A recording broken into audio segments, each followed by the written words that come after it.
All right, so this is gonna be episode 9 of Team Profiles for Set G. This is going to be a little more different. This is not going to be more of an episode, more. There's going to be an addendum to the last episode Team Profiles I did, which was on Metagross. Um, in that video, if you watched it, I said that um, in making that video, I had covered every single pseudo-legendary, and then I counted again.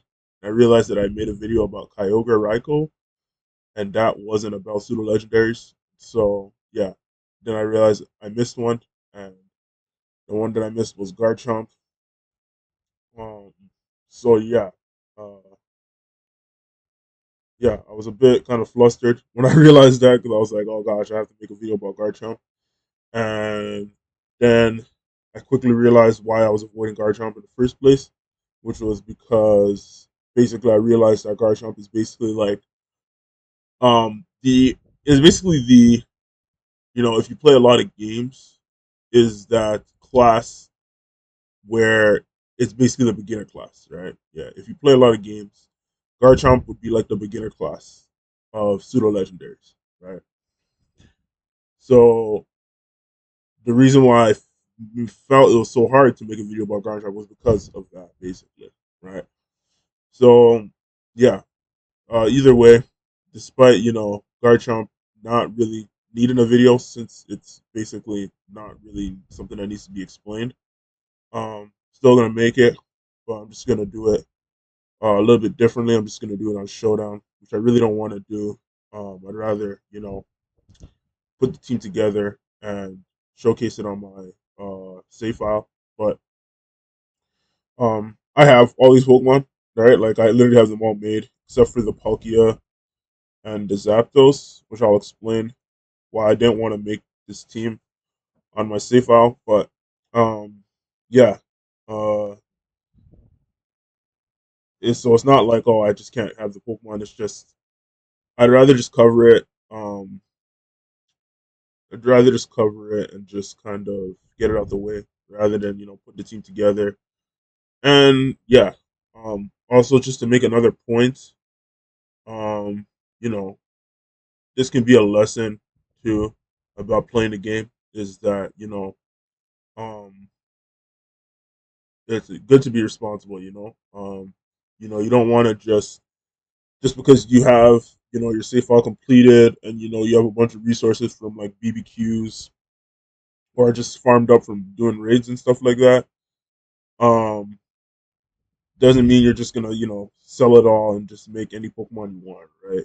Like making Pokemon takes time and effort, and so it's like you don't want to just put together a bunch of Pokemon, fill your boxes up with a bunch of stuff, and then just have a disorganized set of boxes, that you know, is kind of hard to maintain, right? Maybe you need to get a second save file or something like that to hold your Pokemon or put it or pay for Pokemon Home or something like that. You don't want to do that. So um yeah, it's better just to be responsible and just, be organized and be an adult about playing Pokemon, which is a lot for some people. But anyways, um so yeah, uh so like I said, right, Garchomp is basically like the beginner class of pseudo legendaries, right? And so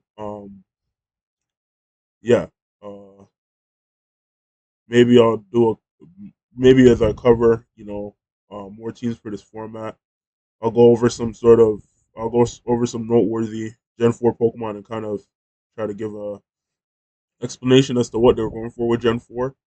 I don't want to make this video about Gen 4 in general, but um yeah, uh it's definitely wasn't a generation where they were trying to do some incredible stuff with the game. Generally the Pokemon in Gen 4 are pretty, I don't want to say lackluster, but they're pretty underwhelming generally. So it's not a very memorable generation. The story was definitely good, right? Fighting Cynthia, Team Galactic, all that. But Pokemon their wasn't trying to break their competitive uh archive, with Gen 4, right? So yeah, just kind of a little teaser there. But yeah, all that out of the way, I'll just get into this team profile. So, Garchomp is a pseudo legendary, right? That was introduced in Generation 4. It's a ground dragon type, right? And Garchomp basically, like I said, it was just designed to be a, you know, basically a beginner class for pseudo legendaries, right?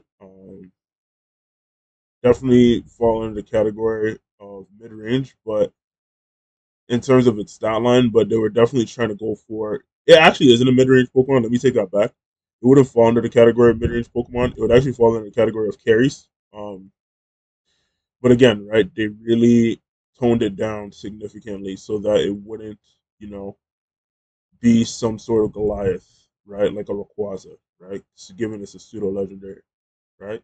Even still, right, in Gen 4, it was definitely a menace if you played in Gen 4, right? And you can remember even in singles, Gen Garchomp was considered like basically an Uber Pokemon, right? Not in the category of other pseudo legendaries or other meta Pokemon, right? It was definitely a tier above the rest. That was just singles though, right? Where you wouldn't have something else to support you against Garchomp. It was just you against Garchomp, right? And so there wasn't really much that would be able to stand up towards a Garchomp, especially one that had like attack 252 attack, 252 speed, right? Um, but yeah, that's kind of why Garchomp just seems so kind of meh. Uh, and Seji, right, is just because it's not really designed to be some sort of devastating carry, right? It's basically just an earthquake bot. Is the best way I could put it, right? So with that in mind, right, you have to build around that kind of concept, basically, if you really want to get an effective Garchomp team, right? So this Garchomp, uh, it's 252 speed, 252 attack, right? Jolly nature, um, and it has Earthquake, Dragon Claw, Stonking Tantrum, and Ironhead. Life Orb, Steel Terra, right? And with Rough Skin, right? Um, so yeah, the other moves are just kind of just stab moves for slots, but generally you're just gonna be pressing Earthquake. That's really all Garchomp is there for. It's just to press a very powerful Earthquake, right? So you give it a Life Orb to maximize your damage, and then Life Orb also helps with hidden numbers, so you can get like 75 to 80% into slots that aren't very tanky, right? That's trying to kind of go for Garchomp, right? You're basically just trying to press Earthquake. Otherwise, Garchomp is just a pretty mediocre carry, right? So yeah, so the core of the team, right? You have Oranguru, right? So this is a Water Terror, Oranguru with Citrus Berry, um, and it has Telepathy, right? Telepathy prevents you from taking damage from your allies. So again, right? Um, you're not trying to stray too far away from Garchomp's, design. You just want to play how it's designed, and it's best played with Earthquake, right? So your core is going to be a bunch of Pokemon that can't take damage from Earthquake, basically. That's what you're trying to do, right?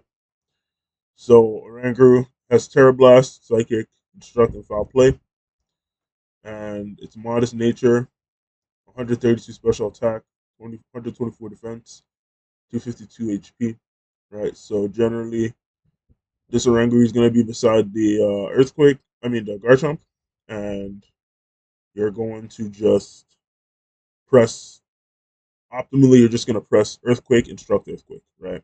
No shenanigans with Trick Room or stuff like that. Garchomp, if it's not fast Pokemon on the board, it's pretty mediocre, right? So no reason to try to get it to be a fast Pokemon on the board because that's very high maintenance, right? Because you're just giving it speed, right? And why would you give it speed if you could just give it attack, right? If that's what it's supposed to be doing, right? So yeah, you have a tear type to defend you anyways. So any fairy moves, ice moves, which are generally the moves that you're gonna be the most afraid of, you can just Terra and eat them. So you don't need to outspeed the Pokemon like a Flutter Mane or a Whimsicott or something like that, right? I want to say Milotic for some reason. I don't know why. Um, but yeah. Um, so yeah, you just go Earthquake and Struck Earthquake. That's generally the combo that you're going to be going for, right? Another combo piece that you could use for Garchomp, um, Zapdos.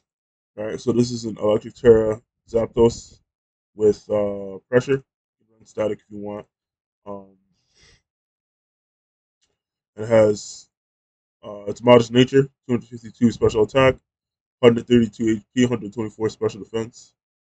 It has discharge, tailwind, heat wave, and helping hand. Right.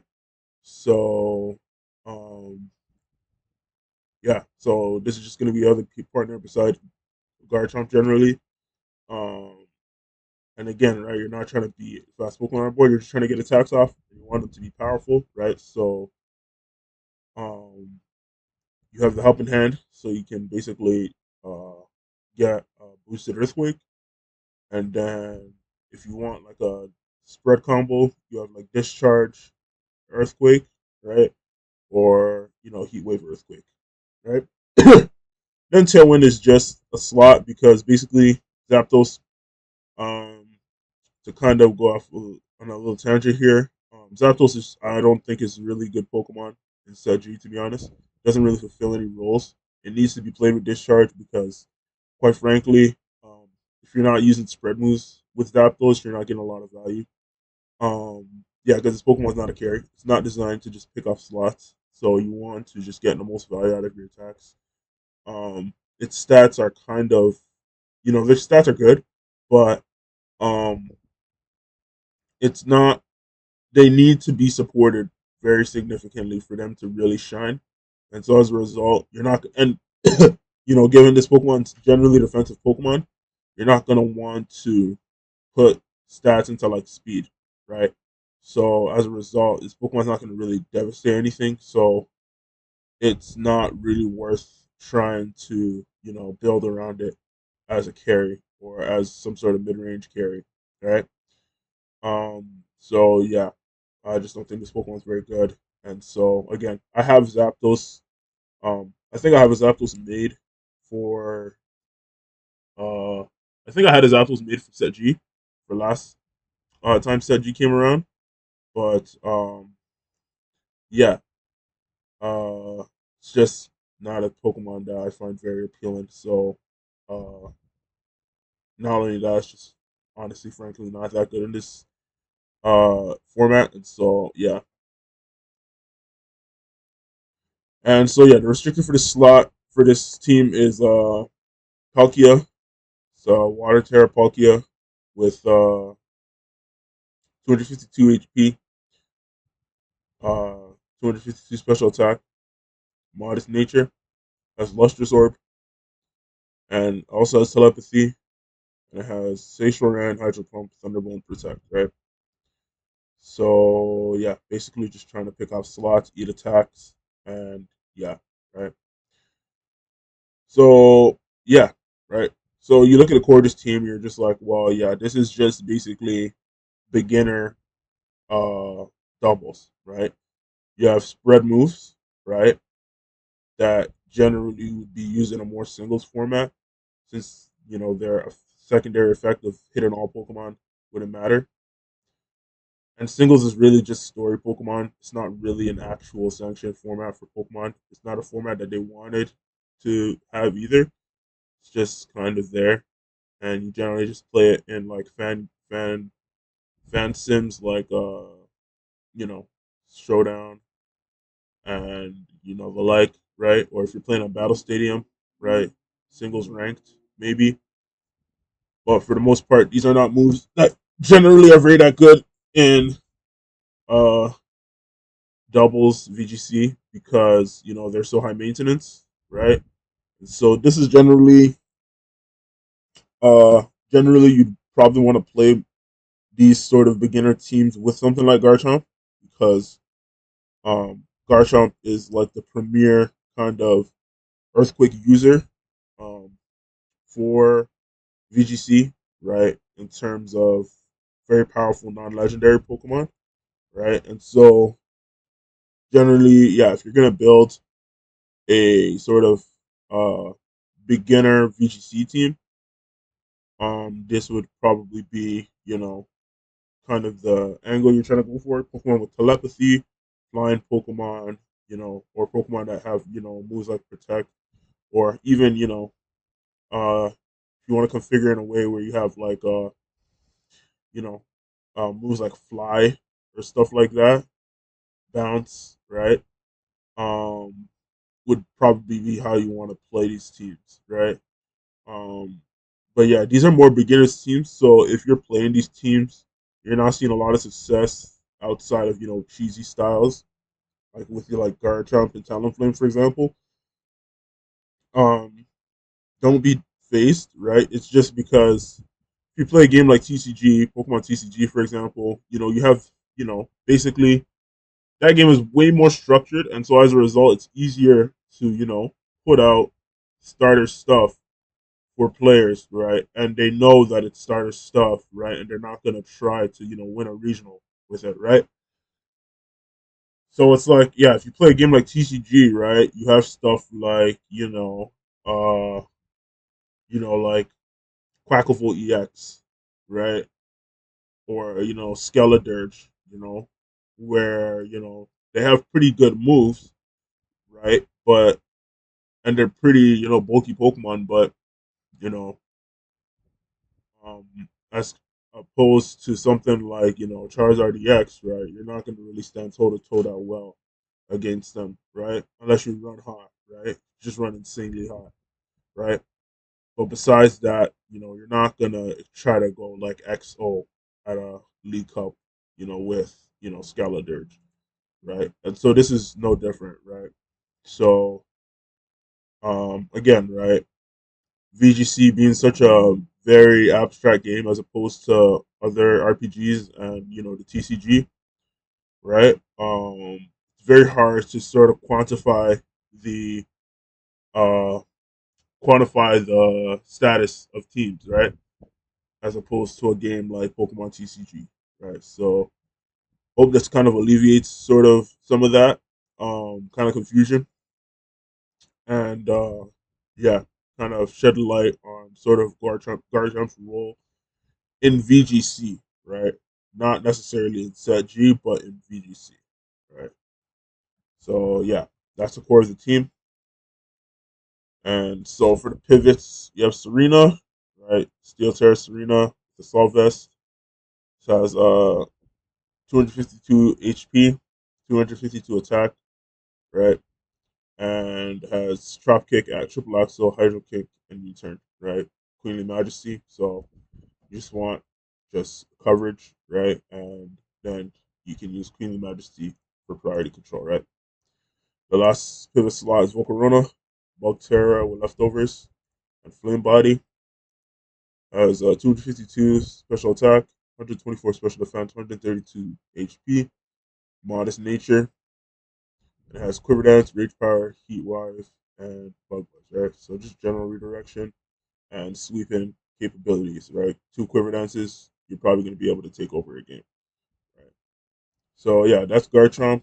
Um, sorry I overlooked it for any Garchomp fans out there, but yeah, uh, thanks for listening, and hope you enjoyed this video. Hope to see you in the next video.